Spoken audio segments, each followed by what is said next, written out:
जय श्री राम। जय हनुमान। सभी भक्तों को प्यार भरा नमस्कार। भक्ति संसार में आप सभी का स्वागत है। माघ मास का महात्म्य अनुपम है। माघ मास विशेष रूप से हनुमान जी को समर्पित है। माघ मास के मंगलवार में हनुमान जी का व्रत लेने से सभी मनोकामनाएं पूर्ण होती हैं और सभी कष्टों का निवारण होता है। संकट मोचन हनुमान जी आपके सभी कष्टों को दूर करे, आपके जीवन में सुख का संचार हो, आपका जीवन सफल हो, मंगलमय हो। इन्हीं शुभकामना के साथ आज प्रारंभ करते हैं मंगलवार व्रत कथा की। एक समय की बात है, एक ब्राह्मण दंपति की कोई संतान नहीं थी, जिस कारण वह बेहद दुखी थे। एक समय ब्राह्मण वन में हनुमान जी की पूजा के लिए गया।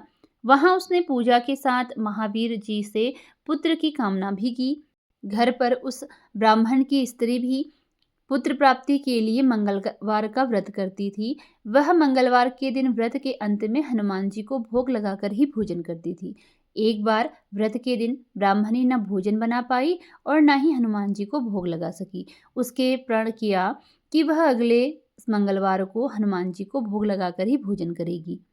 वह भूखी प्यासी 6 दिन तक पड़ी रही। मंगलवार के दिन वह बेहोश हो गई। हनुमान जी उसकी निष्ठा और लगन को देखकर प्रसन्न हुए। उन्होंने आशीर्वाद स्वरूप ब्राह्मणी को एक पुत्र दिया और कहा कि यह तुम्हारी बहुत सेवा करेगा। बालक को पाकर ब्राह्मणी अति प्रसन्न हुई। उसने बालक का नाम मंगल रखा। कुछ समय उपरांत जब ब्राह्मण घर आया तो बालक को देख पूछा कि वह कौन है। पत्नी बोली कि मंगलवार व्रत से प्रसन्न होकर हनुमान जी ने उसे यह बालक दिया है। ब्राह्मण को अपनी पत्नी की बात पर विश्वास नहीं हुआ। एक दिन मौका देख ब्राह्मण ने बालक को कुएं में गिरा दिया। घर पर लौटने पर ब्राह्मणी ने पूछा कि मंगल कहाँ है। तभी पीछे से मंगल मुस्कुराकर आ गया। उसे वापस देखकर ब्राह्मण आश्चर्यचकित रह गया। रात को हनुमान जी ने उसे सपने में दर्शन दिया और बताया कि यह पुत्र उसे उन्होंने ही दिया है। इस पर ब्राह्मण सत्य जानकर बहुत खुश हुआ। इसके बाद ब्राह्मण दंपति प्रत्येक मंगलवार को व्रत रखने लगे।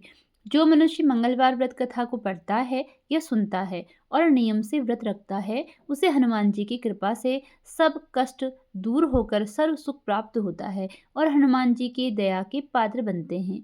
बोलो सिया रामचंद्र की जय। जय श्री हनुमान।